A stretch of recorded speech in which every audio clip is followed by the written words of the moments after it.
माँ के संघर्ष को बच्चे क्यों भूल जाते हैं। बेटा, गर्मियों की छुट्टी में तो तुम आई नहीं, अब तो सर्दियाँ आ गई हैं। बच्चों के स्कूल में 15 दिन की छुट्टी तो होगी, 2 ही दिन के लिए आ जाओ। क्या माँ से मिलने का तुम्हारा मन नहीं करता? इतने लोगों के होते हुए भी मेरा यहाँ मन नहीं लगता। रेनू जी फोन पर अपनी बेटी कुसुम को बोल रही थी। कुसुम बोली, क्यों माँ, भैया भाभी हैं, बच्चे भी हैं, फिर भी आपका मन क्यों नहीं लगता है? और सर्दी भी अभी इतनी तो नहीं पड़ रही, फिर आपको इतनी ठंड क्यों लगती है? पहले तो आप कहती थी कि रजाई में मुझे गर्मी लगती है, अब आप कहती हैं इस रजाई में आपको ठंड लगती है, ऐसा क्यों? रेनू जी बोली, पता नहीं बेटा, अब आँखों से उतना दिखता भी नहीं है, ना तो उतना चल फिर पाती हूँ। रजाई भी पहले की तरह भारी नहीं है, बहुत हल्की हो गई है। जब मैंने बहू से बोला तो वह बोली, यह वही रजाई है, बुढ़ापे का शरीर है, इसलिए आपको ज़्यादा ठंड लगती है। अब तो ईश्वर से कहती हूँ इस ठंडी तो मुझे ले जाए, अब तो ठंड गर्मी कुछ भी बर्दाश्त नहीं होता, बेकार में बच्चों पर बोझ बनी बैठी हूँ। कुसुम बोली, माँ ऐसी बातें क्यों करती हो? देखो भाभी की माँ आपसे भी ज़्यादा उम्र की हैं, फिर भी कितने आराम से रह रही हैं। रेनू जी बोली, हाँ, क्योंकि उन्हें मेरी तरह इतनी दवाइयाँ जो नहीं खानी पड़ती, और उनकी बेटी हर 5 महीने में उनसे मिलने आती है। पर तुम्हें तो फुर्सत ही नहीं है, तुम आती ही नहीं हो। कुसुम हंसने लगी और बोली, माँ आप तो बच्चों की तरह करने लगी, जैसे मैं अपने बचपन में बहाने बनाकर आपसे अपनी बात मनवाती थी। रेनू जी बोली, हर माँ बाप एक उम्र हो जाने के बाद अपने ही बच्चों के बच्चे बन जाते हैं। तो बोलो, मेरी जिद पूरी करोगी? तुम इस ठंडी में आओगी? कुसुम ने उस वक्त तो हाँ कर दिया। बाद में अपने पति के सामने सारी बातें बताई। वह मुस्कुराने लगी और बोले, चली जाओ 1 हफ्ते के लिए, 1 हफ्ते में क्या बिगड़ जाएगा? कुसुम बोली, आप तो मेरी भाभी के स्वभाव से अच्छी तरह परिचित हैं। जब वह मेरी माँ के खाने का ध्यान नहीं रखती तो आपको लगता है मेरे बच्चों का ध्यान रखेंगी? उसका पति बोला, 1 हफ्ते के लिए बच्चों को यहीं छोड़ दो, मैं अपनी माँ को बुला लूँगा, वह सबका ध्यान रख लेगी। तुम जाकर अपनी माँ को देख आओ। सही है, अब उनकी उम्र ऐसी हो चली है कि आज है कल नहीं, तो उनकी ये भी इच्छा पूरी कर दो। पति की बात मानकर कुसुम अपनी माँ के घर चली गई। कुसुम की माँ अपने समय में शिक्षिका थी। उनकी नौकरी खत्म होने के बाद कई तरह की बीमारियों ने उन्हें घेर लिया। बेटे की शादी के बाद बहू को आते ही उन्होंने घर की सारी बागडोर दे दी थी। बहू ने उसे संभालने की जगह सभी रिश्तों को तोड़ मोड़ कर रख दिया था। ना तो ननद के साथ बनती थी, ना सास के साथ। फिर भी बेटे के मोह में रेनू जी वहाँ से कहीं और जाना नहीं चाहती थी। जब कुसुम आई तो उसकी भाभी शोभा उसे देखकर मुस्कुराने लगी और कटाक्ष करके बोली, आप कैसे अपने बच्चे और पति को छोड़कर यहाँ चली आईं? क्या आपको उनकी चिंता नहीं होती है? इतना भी मायके घूमने का क्या शौक है कि अपनी बूढ़ी सास पर पूरे घर की जिम्मेदारी आप छोड़कर आईं? कुसुम मुस्कुराकर बोली, भाभी जब तक माँ है तब तक तो मायके आऊँगी, अब चाहे आपको पसंद हो या नापसंद हो। जहाँ तक मेरी सास की बात है, मैं उनका खाने पीने का बहुत ध्यान रखती हूँ ताकि उनका स्वास्थ्य हमेशा अच्छा रहे। आज उनका स्वास्थ्य अच्छा है और मुझे उन पर पूरा भरोसा है, तभी तो पूरे घर की जिम्मेदारी उन्हें सौंप कर आई हूँ। शोभा मुंह बनाकर बोली, ननद रानी, एक भी बार खाली नहीं जाने देती आप। अब आप बैठिए, मैं चाय बनाकर लाती हूँ। भाई बहन को देखकर बहुत खुश हुआ। रात में सब इकट्ठा बैठे थे। माँ बच्चों को एक साथ बातें करते देख खुश हो रही थी। उसकी आंखों से आंसू बह रहे थे। रेनू जी बोली, बेटा यह खुशी के आंसू हैं। कितने दिनों बाद मेरा पूरा परिवार इकट्ठा हुआ है। तभी उधर से शोभा आई और बोली, क्यों मम्मी जी, हम आपके परिवार के नहीं हैं? हमारे रहते तो आप इतना खुश कभी नहीं होती हैं। चलिए अब खाना खा लीजिए, फिर हम सबको भी खाना खाना है। कुसुम बोली, भाभी माँ के कहने का यह मतलब नहीं है। बहुत दिनों के बाद मैं और भाई साथ इस तरह बैठे हैं, लाइए माँ को खाना मैं खिला देती हूँ। शोभा ने बेमन से थाली कुसुम के हाथ में पकड़ा दी। खाना देखते ही कुसुम बोली, भाभी यह आपने क्या किया? रात के वक्त माँ को चावल खाने को दे रही हैं। माँ को शुगर है, डॉक्टर ने चावल खाने से बिल्कुल मना किया है। माँ मेरे रहते तो आप एक टाइम भी चावल नहीं खाती थी, अब आप रात में चावल खाती हैं। कुसुम भाई से बोली, भाई आपने भी माँ को चावल खाने से मना नहीं किया, तभी तो इनकी हालत ठीक नहीं हो रही है।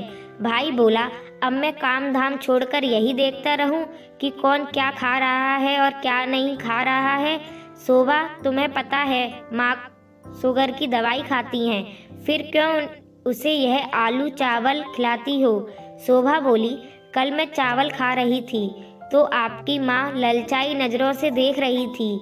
मैंने सोचा उन्हें भी खाने का मन होगा तो दे दिया, अब नहीं खाना है तो मत खाओ।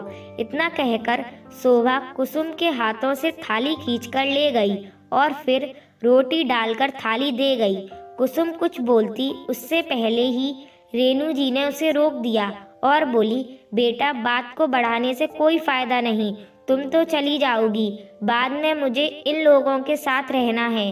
कोई बात नहीं, क्या हुआ अगर मैं चावल खा ली, दवाई थोड़ी ज़्यादा ले लूँगी, कुछ नहीं होता, बस तुम मेरे पास बैठो, मुझे अच्छा लग रहा है।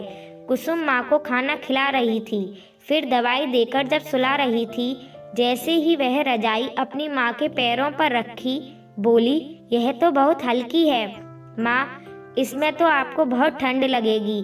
तभी तो मैं तुम्हें कह रही थी मुझे ठंड लगती है, बहुत पुरानी हो गई है इसलिए इतनी हल्की हो गई है। कुसुम की भाभी ने उसे जो ओढ़ने को रजाई दी थी, कुसुम ने उस रजाई को भी अपनी माँ के बदन पर डालकर उसे सुला दिया। अगली सुबह जब माँ निश्चिंत होकर सो रही थी तो कुसुम रसोई में अपनी भाभी के पास गई और बोली, भाभी यह आप माँ के साथ क्या कर रही हैं? मुझे बहुत दुख हो रहा है बोलते हुए कि मेरी माँ की जगह अगर आपकी माँ होती तब भी आप यही करती। शोभा बोली, अब मैंने सुबह सुबह क्या कर दिया? अभी आए हुए आपको एक दिन नहीं हुआ कि मायके में अपना हक जमाने लगी हो। मुझे भी बहुत बुरा लग रहा है कहते हुए कि मेरे घर को मुझे ही संभालने दीजिए। कुसुम का भाई चाय लेने के लिए रसोई में आया और बोला, अब क्या बात हो गई कुसुम, क्या कर दिया इसने? तुम तो जब से आई हो इसके पीछे ही पड़ गई हो।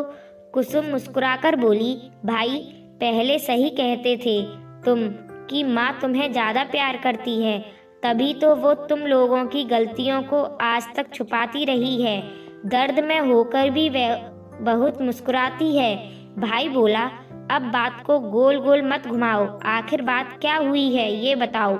मैं तुम्हें देखकर खुश हुआ, परंतु कल से घर का माहौल किसी न किसी बात पर खराब हो रहा है जो मुझे बिल्कुल पसंद नहीं, इसलिए मैं घर के मामलों में जल्दी दखल नहीं देता हूँ। अब तुम बोल रही हो तो कुछ बात हुई होगी, बताओ आखिर क्या बात हुई है। कुसुम बोली, भाई आंखें बंद कर लेने से दिन रात में नहीं बदल जाता है। माँ की इस हालत के जिम्मेदार सिर्फ भाभी नहीं तुम भी हो। भाभी आपने यह क्या किया? माँ को कंबल में कवर लगाकर दे दिया और उन्हें यह बोला कि रजाई है, बुढ़ापा है इसलिए उन्हें ज़्यादा ठंड लगती है।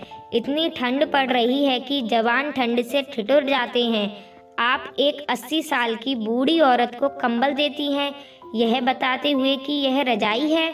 अगर आपकी माँ होती तो क्या आप जनवरी की ठंडी में उन्हें भी रजाई की जगह ओढ़ने के लिए कंबल देती? कुसुम का भाई पत्नी की ओर आश्चर्य भरी नज़रों से देखा तो वो बोली, अब मैं क्या करती, मेरा बेटा अलग सोता है, उसे भी तो ठंड लगती होगी, ये तो ऐसे भी इस रूम में सोती हैं जहाँ से हवा तक नहीं आती है, तो इन्हें कौन सी ज़्यादा ठंड लगेगी। अब मैं अपने बच्चों को देखूं या इनको, जिनका एक पाँव कब्र में लटका हुआ है। तभी इधर से कुसुम का भतीजा आया और बोला, मम्मी आपने क्या किया, दादी की रजाई मुझे दे दी थी। अरे मैं तो रजाई ओढ़कर और पंखा चलाकर सोता हूँ, मेरा काम तो कंबल में भी चल जाता, लेकिन दादी के साथ आपने ऐसा किया। आप ये सोचिए, कल को अगर मैं आपके साथ ऐसा करूँगा तो आपको कितना दुख होगा। मुझे आपसे ऐसी उम्मीद नहीं थी। इतना कहकर वह वहाँ से चला गया। बेटे की बातों ने शोभा को अंदर तक हिलाकर रख दिया। 2 दिन तक वह बहुत कम बोल रही थी, चुपचाप बस अपना काम करती थी। कुसुम ने अपने भतीजे को समझाया और अपनी माँ से उन बातों के लिए माफ़ी मांगने के लिए बोला। कुछ दिन बाद जब कुसुम जा रही थी तो अपनी भाभी से बोली, मेरे पास अब कुछ कहने और सुनने के लिए बचा नहीं है। आपको अपने हर सवाल का जवाब अपने ही बेटे से ही मिल गया, क्योंकि जो हम फसल बोते हैं वही तो काटते हैं। माँ मेरे साथ जाना नहीं चाहती, क्योंकि उसकी आत्मा यहाँ अपने बेटे, पोते और बहू के साथ जुड़ी हुई है। आप इस बात को जितनी जल्दी समझ जाएंगे, आगे चलकर उतनी ही तकलीफ कम होगी। सही कहा था आपने। मैं मायके की मेहमान हूँ, तो मैं चली अपनी जिम्मेदारी संभालने। आशा करती हूँ आप भी अपनी जिम्मेदारी ईमानदारी से संभालेंगी। इतना कहकर कुसुम वहाँ से चली गई। दोस्तों, हर माँ बाप अपने बच्चों की ज़्यादा चिंता करते हैं, पर हम यह क्यों भूल जाते हैं कि हमारे घर में जो बुजुर्ग होते हैं, उन्होंने भी कभी हमें या हमारे पति की देखभाल खुद से ज़्यादा की थी। उनके प्रति भी हमारा कुछ फ़र्ज बनता है। जैसा व्यवहार हम अपने बड़ों के साथ करेंगे, वही देखकर तो हमारे बच्चे भी सीखेंगे। आगे चलकर कभी ऐसी परिस्थिति ना आए, उसका ध्यान हमें अभी से रखना होगा।